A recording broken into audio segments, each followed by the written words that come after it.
Iman Nadira binti Muhammad Talha. Nombor kad ID pelajar 2022810602. Rumusan yang dapat dirumuskan berdasarkan bab 8 peranan etika dan peradaban dalam mendukung tanggungjawab sosial, iaitu etika dan peradaban memainkan peranan yang sangat penting dalam memastikan tanggungjawab sosial sehingga dapat dilaksanakan sebaiknya, seterusnya mampu mencapai keharmonian serta kehidupan yang sejahtera. Perkara ini sukar dilaksanakan sekiranya manusia tidak mempunyai kesedaran tentang betapa pentingnya tanggungjawab dan amanah yang dipikul demi kemaslahatan manusia itu sendiri. Tanggungjawab sosial merujuk kepada aktiviti individu atau organisasi yang dijalankan berdasarkan kepentingan dan kebajikan masyarakat. Perkara ini dapat dikaitkan dengan kertas kerja yang bertajuk COVID-19 Pencetus kepada Keharmonian dan Perpaduan Kaum di Malaysia yang telah kami jalankan sepanjang 1 bulan ini, yang bertujuan untuk mengkaji cabaran, kesan dan langkah-langkah semasa dan selepas wabak COVID-19 terhadap perpaduan masyarakat pelbagai kaum di Malaysia. Menurut Mujiono menyatakan bahawa tanggungjawab adalah sikap yang berkaitan dengan janji atau tuntutan terhadap hak tugas kewajipan sesuai dengan aturan nilai norma, adat istiadat yang dianuti warga masyarakat. Hal ini dapat dibuktikan dengan dilihat usaha-usaha yang dijalankan oleh pihak bertanggungjawab dalam menangani wabak COVID-19 yang melanda di seluruh negara, antaranya konsep Kita Jaga Kita yang dilaksanakan oleh pihak kerajaan, dan dalam pada masa yang sama, masyarakat juga dapat dilihat saling membantu dan memastikan kesejahteraan bersama. Ini menunjukkan bahawa masyarakat pelbagai lebih bersepadu dalam menangani kesusahan demi kemaslahatan negara. Assalamualaikum warahmatullahi wabarakatuh. Saya Muhammad Fakhrul Afzan bin Khairul Anwar akan membentangkan tentang pengenalan kepetugasan kumpulan ini. Seperti yang terlihat pada hari ini, dunia telah mengalami perubahan yang ketara sejak Januari 2020, iaitu pandemik COVID-19. Secara tragisnya telah merenggut sejumlah besar nyawa di seluruh dunia. Dunia kini telah pun memasuki fasa yang dikenali sebagai The Great Lockdown kerana majoriti negara telah melaksanakan langkah penguarantinan serta mengamalkan pengasingan jarak sosial agar dapat memutuskan rantaian COVID-19. Dalam sejarah tamadun manusia, tidak pernah lagi pemberian bantuan yang sebahagian besar tenaga manusia diberikan dalam skala yang besar. Krisis semasa global The Great Lockdown adalah bencana yang mengerikan sehingga memberikan kesan dalam pelbagai bidang, terutama bidang politik, masyarakat dan kesihatan. Beberapa sektor ekonomi dan pendidikan telah terjejas dan tidak dapat berfungsi secara normal akibat Perintah Kawalan Pergerakan PKP yang dikuatkuasakan oleh Kerajaan Malaysia sejak fasa 1 pada 18 Mac 2020. Assalamualaikum warahmatullahi wabarakatuh. Nama saya Nur Ali Syazah binti Muhammad Asrizam. Nombor ID pelajar saya ialah 2022-647-094. Pada hari ini, saya ingin membentangkan tentang metodologi kajian yang telah kami jalankan semasa melaksanakan kertas kerja. Kumpulan kami telah menggunakan kaedah pengumpulan data semasa menjalankan kertas kerja ini, iaitu data primer dan data sekunder. Data primer. Kaedah penyediaan borang soal selidik telah digunakan sepanjang tempoh kajian untuk mendapatkan lebih banyak pendapat dan maklum balas yang dikemukakan oleh responden. Lebih daripada 30 orang responden menjawab borang soal selidik yang disediakan. Tidak hanya ditumpukan kepada pelajar universiti, malah kepada masyarakat luar.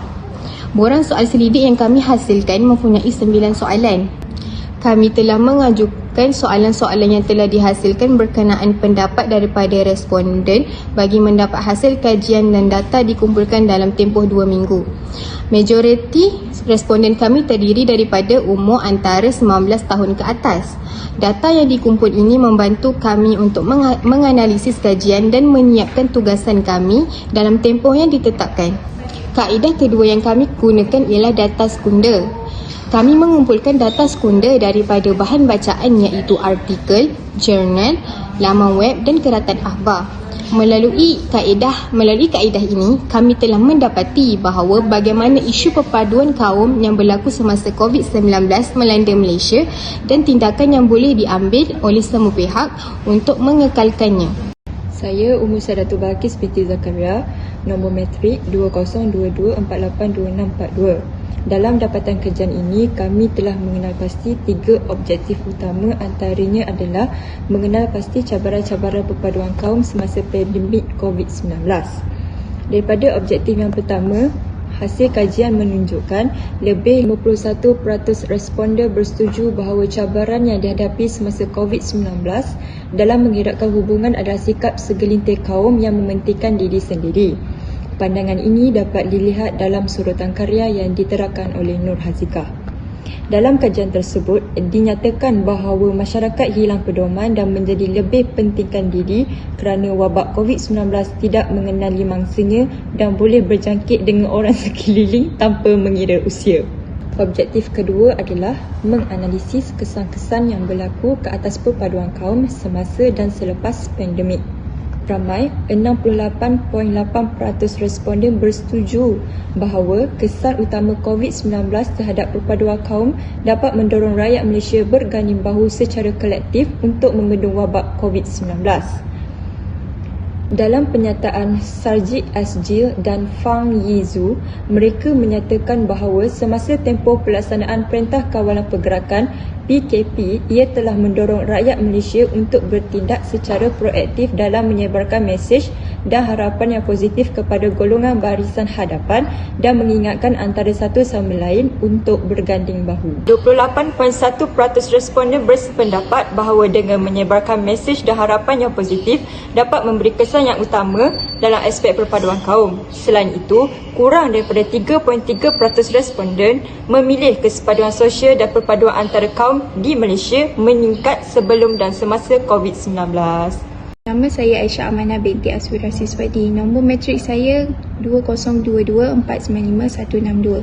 Hasil kajian yang seterusnya ialah inisiatif penyediaan gerobok makanan semasa COVID-19. Ia menjadi salah satu langkah yang membawa kepada kemakmuran perpaduan negara. Seramai 89.7% responden bersetuju bahawa gerobok makanan ini dapat membantu mereka yang memerlukan serta dapat menstabilkan cara hidup. Seterusnya, seramai 7.7% memilih jawapan tidak pasti kerana mereka kurang berpengetahuan tentang inisiatif penyediaan gerobok makanan. Dan lebih daripada 2% memilih jawapan tidak setuju kerana dengan menyediakan inisiatif gerobok makanan ini, masyarakat akan menyebabkan berlakunya kes kecurian pada kalangan masyarakat. Oleh itu, ia akan memecah belahkan kepercayaan antara kaum dan bangsa di negara kita. Berdasarkan hasil kajian yang telah kami jalankan, langkah-langkah memupuk semangat perpaduan demi mengekalkan kesejahteraan menunjukkan bahawa lebih 70% responden menyokong konsep Kita Jaga Kita yang dilaksanakan oleh pihak kerajaan. Hal ini kerana konsep ini merupakan salah satu inisiatif yang terbaik yang boleh diusahakan untuk mengeratkan hubungan perpaduan kaum. Merujuk daripada carta pie yang menunjukkan dapatan responden, boleh dikaitkan dengan sorotan karya yang ditulis oleh Muhammad Hilmi dan Ahmad Muhaimin. Dalam kajian mereka ada menyatakan bahawa Perdana Menteri Malaysia telah melancarkan satu inisiatif yang dikenali sebagai konsep Keluarga Malaysia bagi membendung dan melindungi masyarakat Malaysia daripada berjangkit COVID-19 sekaligus merapatkan lagi hubungan antara kaum. Konsep ini berjaya dilaksanakan dan menggunakan tagline Kita Jaga Kita. Ini menjadikan rakyat Malaysia yang terdiri daripada pelbagai latar belakang kembali mematuhi dan menghayati nilai murni dalam rukun negara. Akhir sekali, kita telah sampai kepada penghujung pembentangan. Kesimpulannya, etika dan peradaban haruslah disemat dalam diri setiap individu, tidak kira bangsa dan agama, agar dapat membina kehidupan dan masa depan yang lebih cerah bersama. Wabillahi taufiq wa hidayah. Wassalamualaikum warahmatullahi wabarakatuh. Sekian, terima kasih.